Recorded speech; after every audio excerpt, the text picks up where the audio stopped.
Assalamualaikum warahmatullahi wabarakatuh. Nama saya Agung Nur Surojo. Usia saya 29 tahun. Hari lahir saya 1 Juni 1996.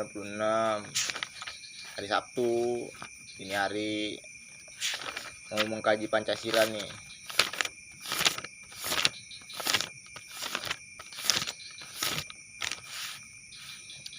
Pemahaman jati diri, ideologi, dan Pancasila. Apa itu jati diri? Ini dijelasin biar pada pinter.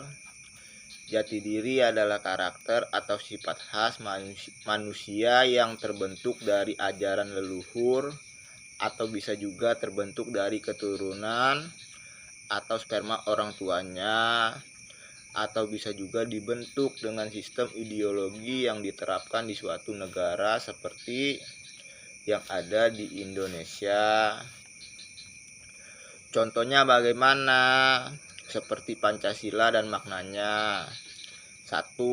Ketuhanan yang Maha Esa.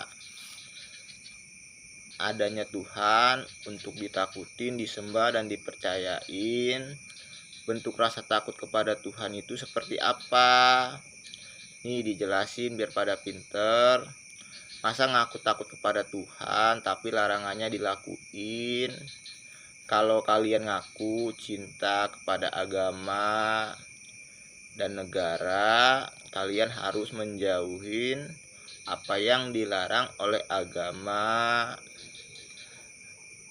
Adanya ketuhanan yang Maha Esa di sila pertama Pancasila itu agar orang mempunyai rasa takut.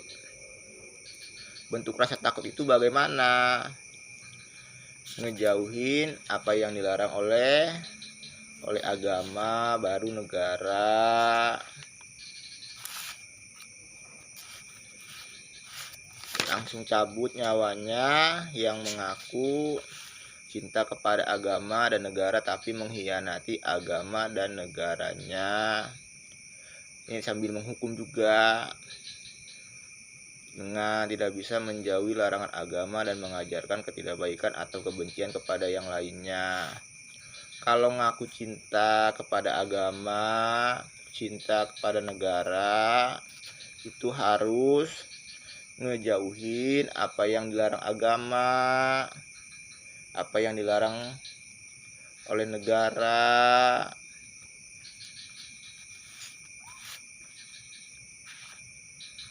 Baru namanya rasa takut. Terus harus mengajarkan kebaikan untuk mencintai agama dan negara. Makanya di sila pertama Pancasila ketuhanan yang Maha Esa. Baru sila kedua Pancasila kemanusiaan yang adil dan beradab. Kenapa di sila kedua Pancasila ada yang namanya kemanusiaan yang adil dan beradab? Tujuannya rasa takut tadi agar orang bisa memanusiakan manusia dan makhluk-makhluk lainnya.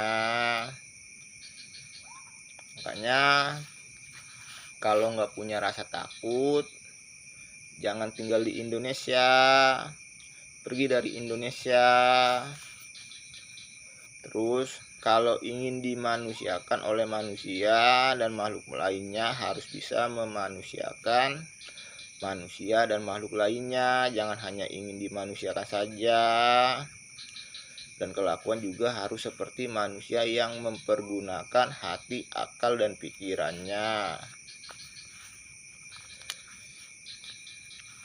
Jadi intinya tujuannya sila pertama Pancasila itu agar bisa terciptanya kemanusiaan yang adil dan beradab. Makanya gampangnya kayak begitu kayak tadi. Kalau nggak punya rasa takut, jangan tinggal di Indonesia, pergi dari Indonesia. Mau dipanggilin yang ahlinya apa bagaimana? Pancasila itu pilar atau dasar-dasar dari semua dasar negara yang ada di seluruh dunia. Baru sila ketiga Pancasila, Persatuan Indonesia. Kenapa di dalam Pancasila itu di sila ketiganya ada Persatuan Indonesia? Nih dijelasin biar pada pinter nih. Karena bangsa Indonesia itu mempunyai beragam atau bermacam-macam budaya dan tradisi. Makanya sila ketiga Pancasila ada yang namanya Persatuan Indonesia. Budaya dan tradisi itu ada yang baik dan tidak baik. Kembalinya ke sila yang ke-1, artinya karena adanya rasa takut tadi, yang diterapin itu budaya dan tradisi yang baik. Ini sambil menghukum juga, artinya langsung dicabut nyawanya yang menerapkan budaya dan tradisi yang tidak baik. Itu intinya. Makanya ada Persatuan Indonesia di sila ketiga Pancasila.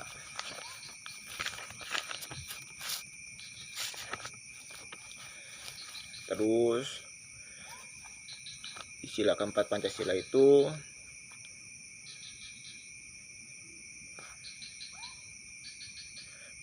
kerakyatan yang dipimpin oleh hikmat kebijaksanaan dalam permusyawaratan perwakilan.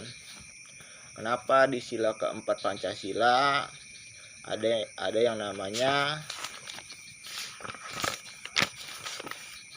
kerakyatan yang dipimpin oleh hikmat kebijaksanaan dalam permusyawaratan perwakilan? Sila keempatnya agak kepanjangan, jadi susah dihafalnya. Cuman lagi diperbaruin tujuannya. Kerakyatan atau yang dipimpin oleh hikmat kebijaksanaan dalam permusyawaratan perwakilan, tujuannya bermusyawarah itu untuk apa?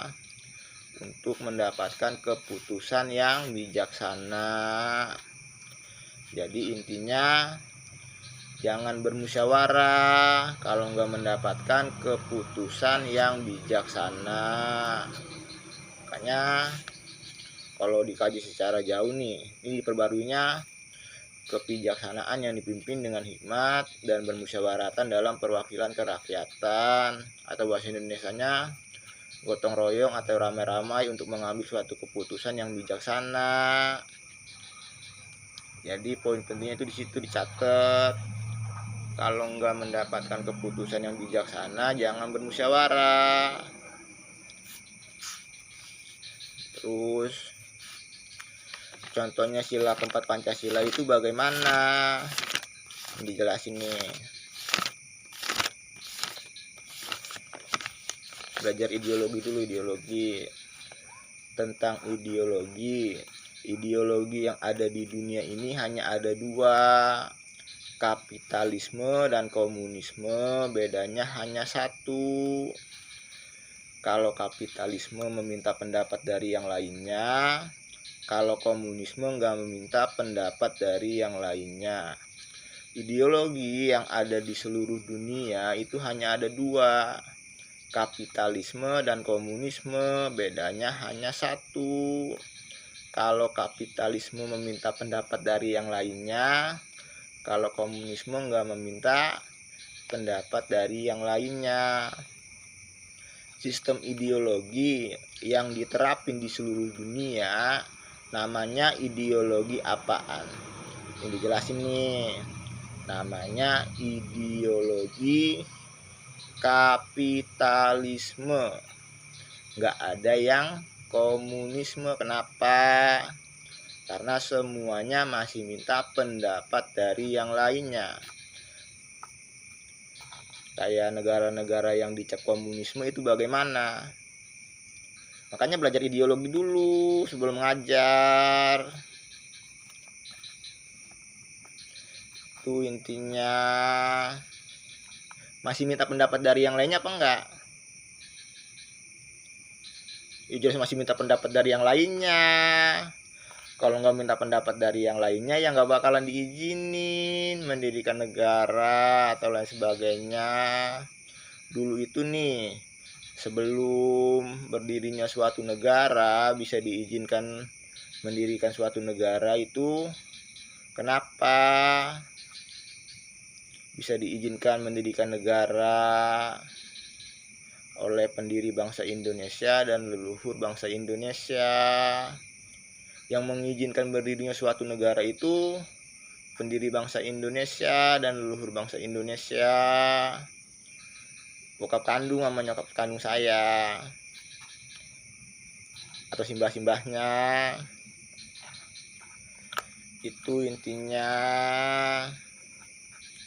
Terus kayak ideologi yang liberalisme, marxisme yang lainnya itu kayak gimana? Itu alat propaganda. Alat propaganda coy. Alat propaganda yang dibuat oleh siapa? Oleh bokap sama nyokap atau oleh orang-orang yang ingin membuat masyarakat membenci satu sama lainnya. Contohnya kayak masyarakat membenci pemerintahannya atau pemerintahannya dibanding-bandingin sama yang lainnya. Makanya gampang kan, sebentar doang kalau belajar ideologi mah. Masih minta pendapat dari yang lainnya apa enggak? Ya masih minta pendapat dari yang lainnya, itu ideologi kapitalisme, nggak ada yang komunisme. Itu intinya. Ideologi itu bisa bikin perang saudara. Makanya orang yang berdebat tentang ideologi itu langsung ditonjok-tonjokin, langsung diinjek-injekin. Kenapa? Karena udah banyak contohnya yang membenci negaranya, yang membenci satu sama lainnya karena so pinter. Itu intinya. Jadi ideologi yang ada di dunia ini ada berapa? Hanya ada 2, kapitalisme dan komunisme. Bedanya hanya 1. Kalau kapitalisme meminta pendapat dari yang lainnya, kalau komunisme nggak meminta pendapat dari yang lainnya. Terus guru yang paling baik itu siapa? Guru yang paling baik nih, jelasin nih, guru yang paling baik itu adalah Al-Quran. Kenapa? Karena dijaga keasliannya, tulisannya, cara membacanya,